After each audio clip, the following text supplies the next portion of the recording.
네, 여러분, 안녕하세요. 오늘 영상은, 제가 예전부터 좀 고민을 했었던 그런 주제인데요. 제가 이제, 학부 과정을 거치고, 이제 대학원 과정을 거치면서, 이제 학위를, 학사, 석사, 박사를 거치게 되면서, 제가 해야 했던 업무들이 변화하였고, 또 그에 따른 이제 업무가 달라졌다 보니까 수입이 변화되는 그런 모습들을 제가 경험을 하게 되면서 음, 언젠가는 이 부분에 대해서 여러분들께 한번 제 내용을, 제 스토리를 좀 공유를 해드리면 좋겠다라는 생각을 하게 되었고요. 이제 계속 생각만 하다가 정리를 좀 하고 간단하게 오늘 이렇게 영상을 좀 담아봤어요. 제가 아주 고민을 했다고 말씀을 드렸잖아요. 근데 왜 고민을 했냐면, 어쨌든 뭐, 업무에 대한 변화 이런 부분들은 뭐 그럴 수 있다 치지만 또 수입에 대한 변화를 제가 말씀드리는 게 좀 너무 섣부른 그런 좀 판단이지 않을까라는 좀 생각이 들어가지고 그랬었는데 그럼에도 불구하고 영상을 준비한 이유는 혹시나 여러분들께서 뭐 대학원 진학이라든지 아니면은 뭐 전공을 바꾸시는 그런 부분에서 고민을 하고 계신다면 저의 이야기를 한 번쯤은 참고 삼아서 어떠한 결정을 혹시 내리셔야 한다면 좀 도움이 되시길 바라는 마음에 이렇게 정리를 좀 해봤습니다. 어, 우선은 모든 내용을 담을 순 없다 보니까 좀 간략간략한 내용들을 좀 담아보려고 해요. 그래서 주 내용은 이제 학사, 석사, 박사별로의 업무, 그다음에 수입이 어떻게 변했는지 그런 부분들을 좀 말씀드리려고 합니다.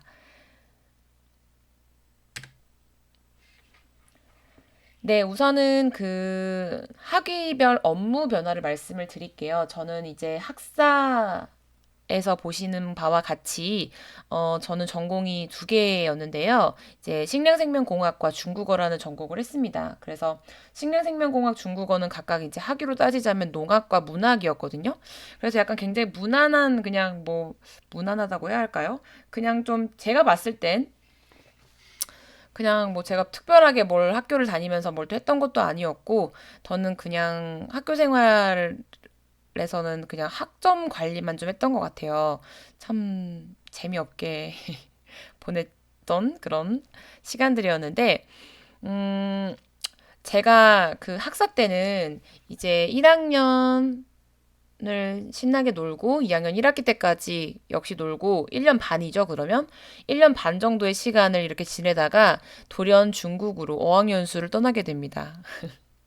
근데 뭐 계기는 딱히 없었고요. 그 당시에 그냥 그런 기회가 주어져서 이제 다녀오게 됐는데 한 1년 정도 다녀왔어요. 그래서 다녀오다 보니까 그냥 이 다녀온 이 자체를 그냥 지나가기 너무 아까워서 이제 부랴부랴 중국어를 복수 전공을 해서 이렇게 좀 졸업을 할 수 있게 했고요. 그때부터 저는 좀 학위 취득뿐만 아니라 학점에도 좀 약간 신경을 써야겠다라는 생각이 많이 들어서 정말 열심히 학점 관리를 했습니다. 그래서 제가 졸업할 때는 졸업 평균이 4.5점 만점이죠. 4.5점 만점에 제가 4.0점을 조금 넘게 해서 이렇게 졸업을 할 수 있었었어요. 예, 아무튼 그때 이제 제가 학부 때 자격증은 컴퓨터 활용 자격증 2급을 취득을 했었었거든요. 그래서 그때 어떤 게 좀 유행했었냐면은 뭐 워드 자격증이었었나? 뭐 그걸 ITQ였나요? 그런 자격증들이 굉장히 좀 많이 이렇게 유행처럼 취득을 했었던 기억이 있었어요. 그래서 이제 그런 자격증을 따면은 이제 아무래도 사무직에 무난하게 취업을 하시니까 많이들 땄던 기억이 나네요. 그래서 아무튼 저도 이제 이 당시에는 뭐 제 직무에 대해서 어떤 직업을 가져야겠다라는 큰 고민은 없었던 것 같아요. 그래서 그냥 졸업을 하고 그냥 뭐 평범한 사무 업무를 맡아서 일을 했었습니다. 이제 그 당시에 저를 지금 돌아보면은요, 굉장히 좀 수동적인 그런 사람이었던 것 같아요. 그냥 주어진 일에 대해서 하고, 이제 뭐 어떤 걸 내가 능동적으로 해보려고 하는 그런 좀 의욕이 있었다기보다는 그냥, 음, 내가 해야 할 것 같은 것들, 그러니까 나에게 주어지는 것들을 그냥 수동적으로 해결해 나가는 거에 좀 급급했던 것 같아요. 그래서 그러다 보니까 막 일을 하면서 재밌다? 이런 느낌을 받아본 적은 잘 없었던 것 같습니다. 이제 그렇게 이제 지내다가 제가 이제 좀 무슨 바람이 들었는지 이제 그 회사를 그냥 그만두게 되어요. 어떠한 계기가 있었다기보다는 그냥 좀 약간 무언가 업무에 좀 지쳤던 것 같아요. 수동적으로 일했다고 했는데 그냥 뭔가 그냥 그랬던 것 같아요. 뭐 슬럼프가 왔던 건지 그냥 좀 업무가 좀 힘이 들어서 이제 좀 쉬어가는 타이밍으로 이제 그냥 뭐 어떠한 대비 없이 정말 막연하게 그냥 일을 그만뒀고요. 그만두고 나서는 제가 진짜 한 몇 달 정도는 자유로이 여행을 다니고 막 필리핀도 다녀오고 막 이랬어요. 그러다가 이제 제가 이제 이전에 직장 다니면서 알게 되었던 교수님의 소개로 이제 대학원에 진학을 하게 됩니다. 그래서 지금 석사 보시는 것처럼 석사 과정에 들어오게 되었고요. 전공은 이제 IT 융합이었고, 이제 전공은 공학이다라고 볼 수 있습니다. 뭐 디테일하게 말하면 컴퓨터 공학에 좀 가깝죠. 자, 그래서 이때 제가 사실 저는 이제 학사 때는 전혀 이쪽과 관계가 없었고 아예 이제 전공이 바뀌는 그런 상황이다 보니까 처음에는 참 많은 시간을 그냥 어떻게 갔는지도 모르겠어요. 사실 가자마자 제가 거기에 막 적응을 해서 원래 4년을 배웠던 친구들처럼 혹은 그 이상으로 무언가를 이렇게 해낼 수 있는 그런 아직까지의 적극성은 없었기 때문에 그냥 지냈던 것 같아요. 근데 그때 이제 제가 풀타임으로 시간이 났었던 시간이었다 보니까 그때 또 이제 그 시간을 들여서 이제 뭐 코딩 뭐 강좌라든지 이런 부분들을 들어야만 했었고 그런 과정들을 거치고 그 다음에 또 제가 이제 학위 취득을 위해서 뭐 학술지, 그다음에 뭐 논문, 소논문 이런 부분들을 준비하면서 조금씩 이제 조금씩은 이전과는 다른 이 분야에 대한 좀 눈이 떠지는 그런 시간들이긴 했어요. 그래서 이때는 제가 음, 뭐 누구의 권유가 있었다기보다는 정보처리 기사라는 자격증을 주변에서 많이 취득을 하더라고요. 근데 이거는 워낙 전공 관계없이 많이들 취득하시기 때문에 개인적으로 진짜 내가 좀 업그레이드를 해보자라는 마음의 준비를 했었고 석사 과정 중에 정보 처리 기사를 취득을 했었습니다. 이제 그리고 그 당시에는 또 이제 업무가 대학원 과정이었기 때문에 저는 풀타임으로 있었기 때문에 이제 뭐 업무 뭐 이렇게 직장과 이렇게 병행하는 그런 분들과는 좀 달랐죠. 그래서 프로젝트에 이제 참여연구원으로 들어가가지고 참여연구원으로서 일을 하고, 그 다음에 이제 교육 사업에 대해서 이제 뭐 역시나 어떠한 교육 지원 사업들, 나라에서 하는 그런 것들을 이제 참여하여서 그런 사업에 이제 강사로 일을 하다가 나중에는 그런 사업의 실무 운영자를 하고 이제 그렇게 석사 과정을 보내게 되었습니다. 그리고 이제 석사 과정이 한 2년 정도였었는데요. 그리고 나서 바로 이제 박사 과정에 진학을 하게 되었어요. 이제 뭐 어찌되었건 고민이 좀 있었긴 했지만 석사 과정까지 했고 또 앞으로 내가 이 분야를 조금 더 공부를 했을 때 나에게 훨씬 더 도움이 될 것 같다라는 생각이 들어가지고 박사 과정을 진학을 했습니다. 역시나 동일한 이제 IT 융합, 즉 공학을 이제 전공을 했고요.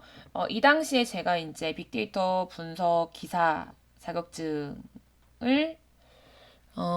사실을 엄밀히 말하면 박사 과정에 취득한 건 아니고요. 박사를 이제 학위 취득하고 나서 이제 취득을 한 부분인 거죠. 자, 그리고 나서 이제 업무가 뭐 포닥, 그러니까 포닥은 이제 박사후 연구원이라고 해가지고 박사학위가 있는 분들이 이제 그 본인이 어떤 연구 성과를 좀 더 내기 위해서 어떤 연구 기관에 이제 근무하시는 그런 부분들이 이제 포닥이라고 하는데요. 아무튼 그렇게 이제 근무도 하고 이제 프로젝트 참여 연구원도 하고 재직자 강의, 뭐 논문 번역, 자격증 강의, 대학 강의, 도서 집필, 과제 자문, 논문 심사 등등등의 업무들을 제가 하게 됩니다. 자, 박사 과정에 있는 이 업무들은 박사 과정 중에 있던 것도 있고 학위 취득한 이후에 있는 부분들도 있어요. 지금 여기 있는 부분들이 다 업무가 이제 뭐 그 과정 중에 있던 거 혹은 그 이후에 있던 거라고 보시면 됩니다.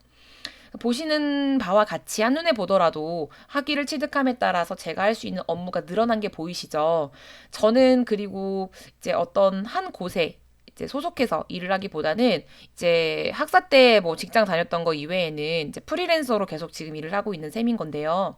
그러니까 즉 여러 가지 일을 같이 해내고 있다 보니까 좀 다양한 업무를 제가 접할 수 있었던 그런 기회들이었던 것 같습니다. 그래서 자신이 어떻게 시간을 할애하느냐에 따라서 어떤 일들을 어떻게 할 수 있는지 달라지니까 물론 좀 약간의 위험은 부담은 해야 되지만 안정적이진 않지만 그래도 제가 할 수 있었던 일들이 좀 많아졌다라는 것을 느낄 수 있었습니다. 그리고 제가 박사 학위 취득을 하고 나서는 그 이 분야에 대한 좀 재미를 좀 느껴서 스스로 제가 무언가를 막 연구하고 몰두하고 무언가를 해내고 하는 거에 좀 자발적인 그런 모습으로 임할 수 있게 되더라고요. 그러다 보니까 제가 학사 때 굉장히 수동적이었다고 말씀을 드렸죠. 그래서 그 당시 업무가 뭐 효율이 그리 좋지는 않았겠죠? 제가 뭔가 원해서 뭔가 자발적인 그런 모습이 아니었으니까. 이제 그치만 이제 박사의 경우에는 자신이 자발적으로 이제 했기 때문에 재미도 느끼고 그 재미를 느끼면서 또 자신이 시간을 많이 투자를 해도 피곤함을 느끼지 않는 그런 상황이 되다 보니까 이전과는 다른 더 많은 일을 더 깊은 업무들을 할 수 있게 되었고 또 그에 따른 여러 가지 성과와 보상이 주어졌다라고 생각을 합니다. 예, 그래서 업무가 이렇게 변화하였고요. 이거에 대한 이제 여러분들이 사실 업무 변화는 크게 궁금하지 않으실 것 같아요. 아마 수입 변화가 좀 궁금하실 것 같은데 학위별 수입 변화 기준은 이제 월 기준으로 제가 좀 말씀을 드리고, 지금 제가 여기다가 예시라고 써놓은 이유는 이 금액이 진짜 실제 금액이 아니라 그냥 기준 금액으로 제가 이렇게 잡아서 말씀을 드리려고 이렇게 쓴 거예요. 즉, 뭐 학사 때 100만 원, 100만 원이 진짜 100만 원이라는 게 아니라 뭐 이거보다 뭐 적을 수도 있고 많을 수도 있는데 그냥 기준 금액을 그 당시 제가 받았던 월 급여 평균치를 100만 원이다라고 보시면 될 것 같고 그 다음에 석사, 박사 부분도 이 금액이 진짜다라기보다는 어느 정도씩 이렇게 좀 차이가 났는지 이렇게 바라봐 주시면 될 것 같아요.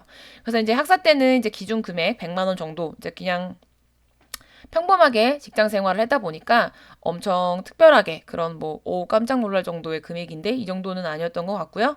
그렇게 이제 제가, 월 급여를 받았었습니다.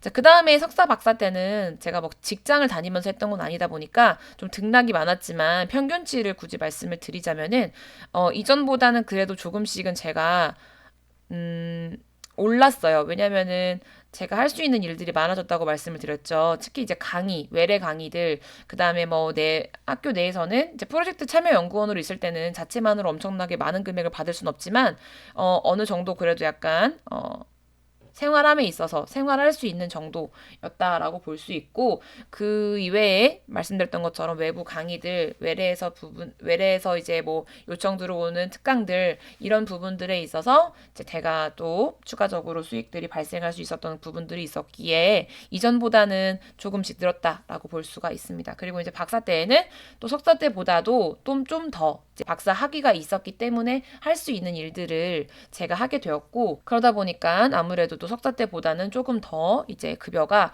올라가는 그런 상황이 되었습니다. 이 앞쪽에 보시면 이제 업무를 보더라도 박사 학위 취득하고 나서 제가 할 수 있는 일들이 굉장히 많아졌죠. 지금 여러분들이 아시는 것처럼 제가 뭐 책도 집필했고 거기에 따른 강의도 하고 등등등 또 여러 가지 외부 강의 특강들 이런 부분들이 다 많아짐에 따라서 이제 그런 부분들이 이제 추가적으로 이제 수익이 될 수 있었던 거죠. 예, 그래서 이제 이런 식으로 저는 학위에 따른 이제 저의 업무와 수입이 좀 변화를 했다라는 점을 좀 말씀을 드리고 싶고요. 여러분들께서도 혹시나 저처럼 이제 새로운 길로 도전을 하고 싶으시다 하는 분들이 계시다면은, 막연하게 그냥 고민을 하시는 것보다 저의 이야기 혹은 또 다른 그런 곳에서 들으셨던 그런 여러 가지 이야기들을 참고하셔가지고 현명한 그런 좀 판단을 내리실 수 있으셨으면 하는 바람에 저의 좀 개인적인 부분이긴 하지만 이런 부분을 좀 말씀을 드려보았습니다. 여러분 저는 여러분들께 항상 도움이 될 수 있는 그런 자료를 준비를 하기 때문에요. 여러분 오늘 영상을 여기까지 준비할게요. 저는 다음 영상으로 인사를 드리겠습니다. 안녕히 계세요.